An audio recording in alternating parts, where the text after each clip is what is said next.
आखिरकार ऐसी कौन सी वजह है कि रमेश भाई पटेल के सारे राज बताने पर भी अंजलि ये नहीं मान रही कि अमन सिंह राजपूत जिंदा है। वेद ने ऐसा क्या कहा कि अंजलि को इस बात पर थोड़ा सा तो यकीन हुआ। एपिसोड बेहद ही इंटरेस्टिंग है। इसकी फुल अपडेट जानने के लिए आप हमारे चैनल सर्वे एक्सप्लेन को सब्सक्राइब कर लें, वीडियो को लाइक शेयर कमेंट करें एंड प्लीज हाइप का बटन जरूर दबा दें। तो बिना समय गवाए शुरू करते हैं। आज की शुरुआत में हम देखते हैं कि रमेश भाई पटेल अंजलि को ये बात समझाने की कोशिश करते हैं, मगर बार बार अंजलि उन्हें मना करती है। वो कहती है कि ऐसा हो ही नहीं सकता। रमेश भाई पटेल कहते हैं कि हॉस्पिटल में अमन सिंह राजपूत को राजपूत हाउस से पूरी फैमिली देखने आई थी। अंजलि उनसे कहती है फिर क्या हुआ। रमेश भाई पटेल कहते हैं कि उन्हें मिलने नहीं दिया, किसी को उनके पास भी नहीं जाने दिया, क्योंकि उस दिन वहाँ पर अमन सिंह राजपूत जिंदा था। ये सुनकर अंजलि, वेद, पद्मा और एसीपी सर के होश उड़ जाते हैं। अंजलि रमेश भाई पटेल को कहती है जी आप क्या बोल रहे हो। रमेश भाई पटेल कहते हैं कि मैं एकदम सच बोल रहा हूँ। मैं अभी इस वक्त शायद इस बात पर यकीन ना हो, लेकिन सच बात यही है कि उस दिन अमन सिंह राजपूत जिंदा था। उस डेड बॉडी को पोस्टमार्टम के लिए ले जाया गया। एक नकली डेथ सर्टिफिकेट बनवाया गया जिंदा अमन सिंह राजपूत का। उसके बाद यही बस नहीं अंजलि, उसके बाद अमन सिंह राजपूत को बुरी तरह पीटा गया। इस तरह मारा गया कि उसका चेहरा किसी से पहचान ना हो और उसके बाद उसे सड़क पर फेंक दिया गया। उन लोगों ने उसे मरा हुआ समझा, इसीलिए वो वहाँ पर उसे छोड़कर चले गए और उस डेड बॉडी को अमन सिंह राजपूत बनाकर उसका दाह संस्कार कर दिया। और उस वक्त शमशान घाट में सिर्फ 3 लोग मौजूद थे, अंजलि, चंद्रभान ठाकुर, युवराज सिंह ठाकुर और भजन सिंह। रमेश भाई पटेल कहते हैं मैं तुम्हें ये अंजलि समझाना चाहता हूँ कि उस दिन अमन सिंह राजपूत की मौत हुई ही नहीं। तभी रमेश भाई पटेल को एक धमकी भरा कॉल आता है। वो बंदा कहता है अगर तुमने पुराने राजों को सामने लाया ना,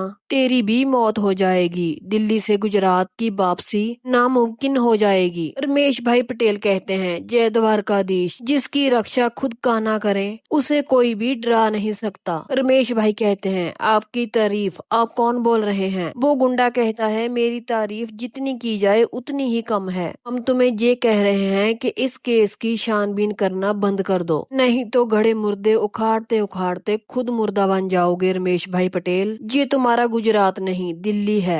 ये कहकर वो गुंडा फोन काट देता है। वेद कहता है क्या हुआ, कोई प्रॉब्लम है। रमेश भाई पटेल कहते हैं धमकी दे रहा था, कह रहा था कि मैं जिंदा नहीं बचूंगा। एसीपी सर कहते हैं लेकिन क्यों। रमेश भाई पटेल कहते हैं कि मैंने केस जो रीओपन कर दिया है। रमेश भाई पटेल अंजलि को कहते हैं पता नहीं तुम्हें सच्चाई पर यकीन क्यों नहीं हो रहा, या फिर मैं तुम्हें समझाने में नाकामयाब हूँ। मगर अंजलि अभी भी नहीं समझ पा रही थी। वो कहती है कि आप मेरे धीरज का इम्तिहान ले रहे हैं, आप कहानियां गढ़ रहे हैं, इसलिए मुझे कुछ भी समझ में नहीं आ रहा। रमेश भाई पटेल कहते हैं अंजलि मैं तुम्हारे धीरज का इम्तिहान क्यों लूंगा और क्यों कहानियां बनाऊंगा। इम्तिहान तो तुम्हारा लिया है ऊपर वाले ने, ईश्वर ने तुम्हारी परीक्षा ली है। किस्मत का खेल तो देखो, जो इंसान बुरी तरह घायल है, जिसका चेहरा ना पहचाना जा सके, उसे जिंदा बचाया गया है। अंजलि कहती है कि उनको किसने बचाया। रमेश भाई पटेल कहते हैं साक्षी चौधरी ने उसे बचाया है। तभी हम देखते हैं कि खिड़की के बाहर 2 गुंडे रमेश भाई पटेल को मारने के लिए आ जाते हैं, लेकिन अपने ध्यान में रमेश भाई पटेल अंजलि को बात बता रहे होते हैं। वो कहते हैं साक्षी चौधरी जो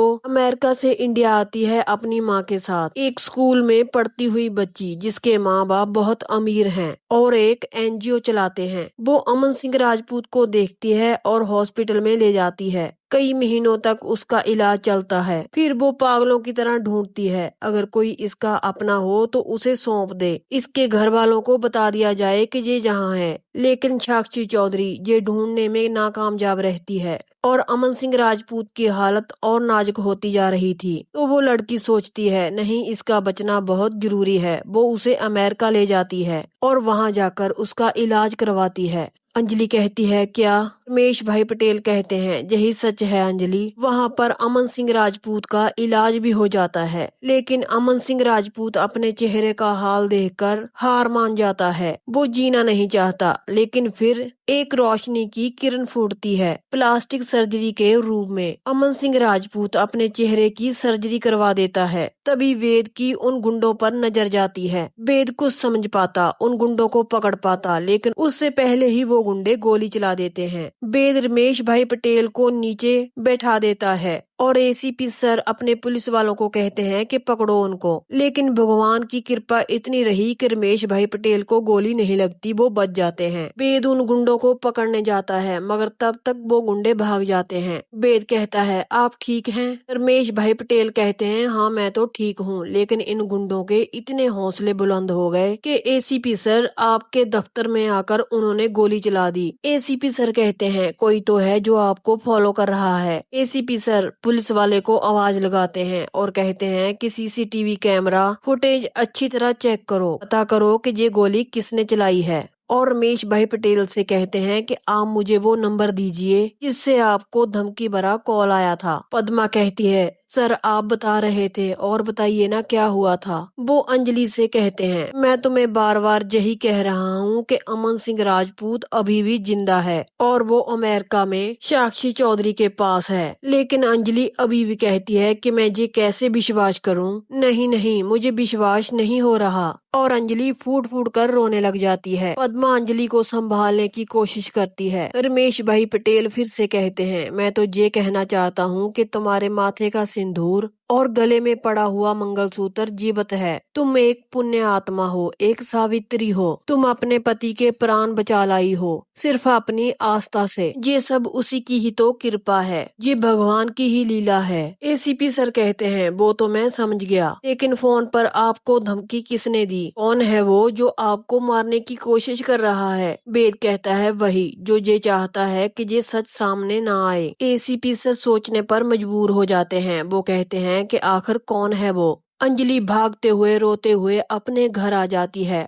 और अमन की तस्वीर के सामने जाकर खड़ी हो जाती है। वो आज उसके सामने कुछ नहीं बोल रही थी, बस वो अमन के साथ बिताए हुए हर पल को याद कर रही थी। कैसे उसकी अमन सिंह राजपूत के साथ शादी हुई थी। वो बीते हुए वक्त को याद करती है। अगले ही पल वो एक्सीडेंट को भी याद करती है। कैसे उसकी एक एक्सीडेंट ने जिंदगी बर्बाद करके रख दी थी। तभी उसकी आंखों के सामने फिर से युवराज सिंह का चेहरा आता है। वो एकदम से गुमसुम हो जाती है। तभी वहाँ पर वेद और पद्मा आ जाते हैं। वेद कहता है कि क्या हुआ, आप क्या सोच रही हैं? अंजलि फिर से वेद को कहती है मुझे विश्वास नहीं हो रहा। लेकिन वेद अंजलि को कहता है कि किस बात पर आपको विश्वास नहीं हो रहा? अंजलि कहती है यही कि अमन सिंह राजपूत जिंदा हैं। तुम अमन जी को नहीं जानते हो वेद, तुमने तो उन्हें देखा भी नहीं है। पद्मा उन्हें पहचानती है। पद्मा तुम ही बताओ ना, जो इंसान मुझे पागलों की तरह प्यार करता था, एक बड़े घर का बेटा जो मेरे घर के सामने हर रोज खड़ा रहता था, प्यार का इजहार करता था,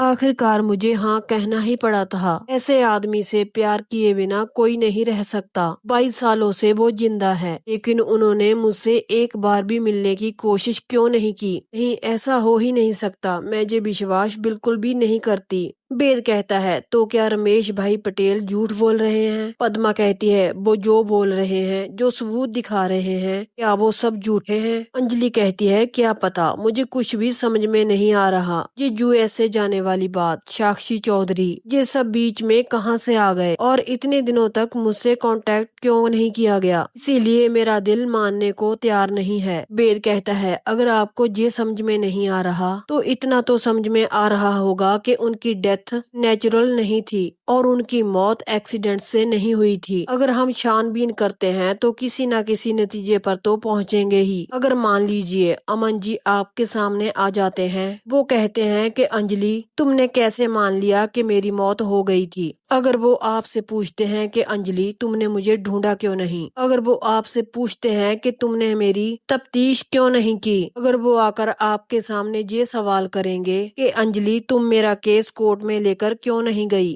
तब आप क्या जवाब देंगी उन्हें? पद्मा भी यही कहती है, वेद बिल्कुल ठीक बोल रहा है। अगर अमन भैया अचानक से आ गए तो आप क्या कहेंगी? वेद कहता है, अचानक नहीं, वो तो आएंगे ही। रमेश भाई पटेल खुद अमन जी को लेकर आएंगे। अंजलि कहती है, अमन जी के नाम का परिचय कोई भी लेकर आ रहा है तो मैं उनके नाम का सिंदूर लगा लूंगी, मंगलसूत्र पहन लूंगी। ऐसा तो नहीं हो सकता, उन्हें परीक्षा देनी होगी। रामायण में माता सीता को परीक्षा देनी पड़ी थी और अब अमन जी के नाम का जो परिचय लेकर आ रहा है उन्हें भी परीक्षा देनी होगी। अंजलि की ये बात सुनते ही वेद और पद्मा हैरान हो जाते हैं। तो यहीं पर इस खूबसूरत एपिसोड का एंड भी हो जाता है। कल के एपिसोड में हम देखेंगे कि साक्षी अंजलि के घर पर आएगी, क्या वो अमन जी को भी साथ लेकर आएगी। ये सब देखने के लिए आप हमारे चैनल सर्व एक्सप्लेन को सब्सक्राइब जरूर कर लें। अगर आपको किसी और सीरियल की एक्सप्लेन वीडियो देखनी है तो कमेंट करके हमें नाम बताएं। दोस्तों, अगर आप इस चैनल पर हाइप का बटन दबाते हैं तो मुझे बेहद अच्छा लगता है, इसीलिए आप प्लीज हाइप का बटन भी जरूर दबा दीजिए। तो मिलते हैं ऐसे ही नेक्स्ट एपिसोड की अपडेट के साथ। अपना ध्यान रखिएगा।